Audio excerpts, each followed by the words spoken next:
Next, someone also very special who also has a lot to say in the space, Larry Magid of Connect Safely, passionate about internet safety. His day job happens to be CBS radio correspondent. He was doing a live broadcast here a short time ago. His presentation title is You Are What You Post and Share. His 6-word bio, internet safety advocate and technology journalist. Please welcome Larry.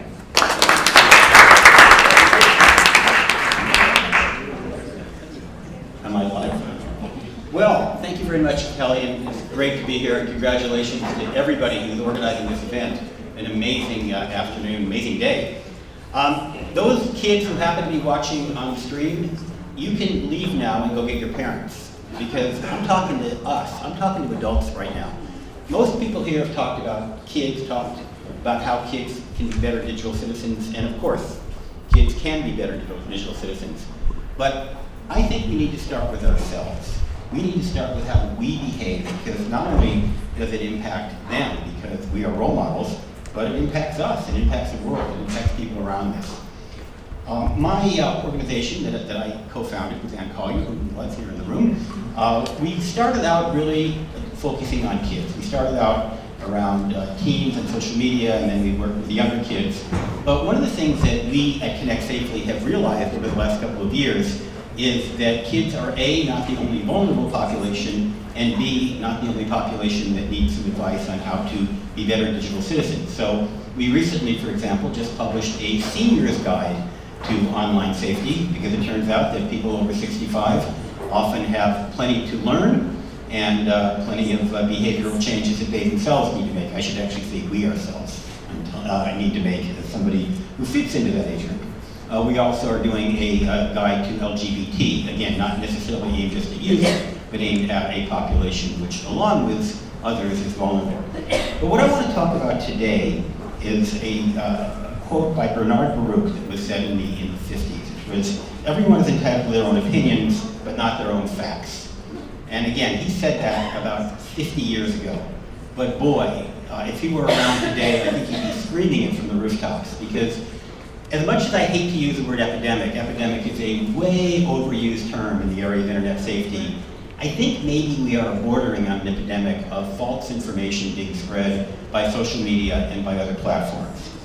Let me tell you about a very interesting bill that was proposed for Congress in 1999. It was Congressional Bill 602P, which if passed would have assessed a 5-cent email charge to benefit the post office. Congressman Tony Schnell went even further with a $20 to $40 monthly surcharge. This was such an important issue, and I'm not kidding right now, that it became an issue in the debate between then candidate for Senate Hillary Clinton and her Republican opponent. And to her credit, would-be Senator, future Senator Clinton did come out against this horrendous bill. Trouble is, the bill never existed, and there is no Congressman Tony Schnell. It was an urban myth. And the irony is that even though it was first circulated in 1999, I still occasionally see it. It is still being recirculated. In 1989, going back even 10 years earlier, there was an actual case, this is true, a young man, a 9-year-old named Craig Shergold, a British kid, had a terminal case of brain cancer. And his dying wish was that people would send him greeting cards so that he could be entered into the Guinness Book of World Records as having received more greeting cards than anybody in the world. This is not an urban myth, it is actually a true story. But the good news is that this young man had an operation and survived and is doing fine. The bad news is that the email continues to circulate around the internet. So for those of you who are inclined to send a greeting card to young terminally ill Craig Shergold, realize that he is now a grown adult and apparently doing very well in terms of his health. You probably all saw this, a note on Facebook that for $6.99, because of the generosity of Mark Zuckerberg, you could purchase a special subscription to Facebook to protect your privacy. I must have gotten hundreds of those on my Facebook profile from my friends, from smart people, people with college educations even, that were actually really seriously worried about the $6.99 fee. But don't worry, it's okay, because they had a solution. They posted this long legal notice which said, Facebook is hereby notified that under da-da-da-da-da, they are not allowed to do this, as if Mark Zuckerberg was reading all of those and sending them to his lawyers And so they had a bogus solution to a non-existent problem. But thousands or tens of thousands of people circulated this as if it were true. There are some funny ones, although this wouldn't be funny if you actually tried it. There was a fake Apple press release saying that you could charge an iPhone by putting it in the microwave. Anybody try that? Apple might have put that out because it would have sold a lot more replacement iPhones. It really it keeps going, getting even worse. So here's one. Rachel Bruce, a Hillary Clinton supporter, fell in love with a Donald Trump supporter named Todd, and at first their political disagreements added passion to the relationship. But then they got married and things soured, and now there's an article called "Trump is Tearing My Marriage Apart." A very interesting story. This person doesn't exist. It's just simply not true. But it gets even worse. For example, I turned on CNN this morning. CNN, we have a CNN employee right here. And you know, Trump is telling us that the media is rigged, and the reason I know that is because I see Trump telling me that on the very media that he says it's rigged, which makes no sense. By the way, as an official policy, I do not take sides in the election, but I do take sides when it comes to truth. That I'm allowed to do. In fact, that I'm required to do as a journalist. We journalists are not allowed to take sides as to who to vote for, but we are required to take sides when it comes to telling the truth. So, for example, one of the things I saw on CNN today is this report that the voting machines in Texas are flipped, and that if you vote in a Texas direct recording electronic voting machine for Donald Trump, it will probably record it for Hillary Clinton. Well, for whatever reason, all of the Republican officials, which is virtually every elected official in Texas, said that that is simply not true, that these voting machines are in fact not flipping the votes. But it was said on television by a presidential candidate, and that doesn't bother me so much. What bothers me is that tens of thousands, if not millions of people actually believe it. That when you have myths that fly in the face of verifiable truth, or that simply cannot be verified, or that can be verified as false, people still choose to believe it. And I'm really frustrated by that, and I don't know what to do about that. But I do want to shake people, and I want to say, you are really entitled to your opinion. You can vote for whoever you want. You can argue till the cows come home about why this person is better than that person, or why this is good and why that's bad. But base it on real information. And that's something that's really been bugging me. Of course, this has been around for a long time. That's why Bernard Baruch said it 70 years ago. But it has gotten exacerbated online. It is getting to the point where I'm finding this happening. Of course, this is already, my notes are gone. I'm finding this happening very much as I look at my Facebook feed and my Twitter feed. The Boston Marathon bomber.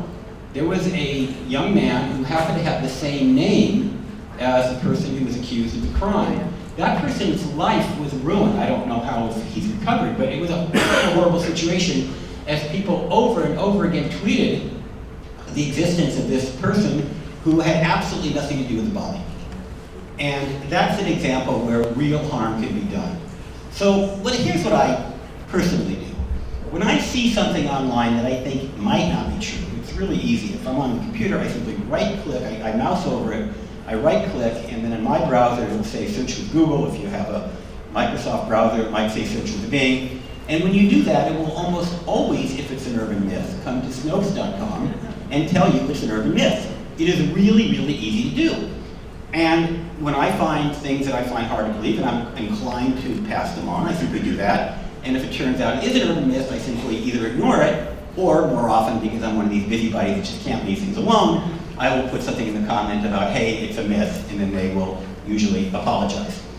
So I think it's really important that not only we not say things that are wrong, but we don't spread things that are wrong. I know people in my business, in Kelly's business, who have been fired, not because they were bad people, but because they accidentally passed on false information in a newscast, which turned out to cause them to lose their job. Journalists are responsible. If Kelly gets up on CNN and says something wrong, now she can quote somebody and say, so-and-so said something and it was wrong, it's on them. If she says, you know, the moon is aligning with Jupiter and it turns out it's not, that's on her. Even if she's reading a script, she can blame it on her producer if she wants, but if it comes out of her mouth, she has to be responsible. I don't mean to pick on you, but I know the business you're in, I'm in the same business. And so we, all of us, you don't have to work for CNN or CBS News to be a media person anymore. we all know, social media. Everybody in this room is a media personality, and everybody in this room has a moral responsibility not to pass on falsehoods. So that's my pet peeve. I want to make one more comment, which is we're seeing, and this is kind of related, and it really gets back to digital citizenship. We are seeing some ugly things going on right now in our world. Hopefully this will pass, but I am really not so much worried about what happens on Tuesday, November 9th. I'm really worried about what happens on Tuesday, November 8th. I'm worried about what we have to do on Wednesday, November 9th and beyond. This country, in fact this world, because what we do in America has global implications, has an enormous amount of healing to do. Regardless of who wins the election, we are in for a very, very rough time going forward. Whoever the candidate is that wins the election, someone will accuse that person, him or her, of not being legitimate. And it's going to get very ugly. So one of the things that I think we need to do is to really think, what is our role as leaders? What does it really mean to be digital citizens, to be citizens, as someone else said, in a world where there's some very nasty and negative things being discussed literally by millions of people? So whether it's truth, and for me it starts with truth, simply saying, yes, you are entitled to your opinion, but you can't say that a man born in Hawaii was born in Kenya. You can say you don't like the guy, you can criticize his policies, but you can't lie about his heritage. So I really feel very strongly that it's not just about truth-telling, it's about decency, it's about kindness, it's about elevating the discussion based on not only respect for each other, but respect for the truth. And if we can at least start there, then I think we can maybe begin to heal the division that our country is facing. Thank you.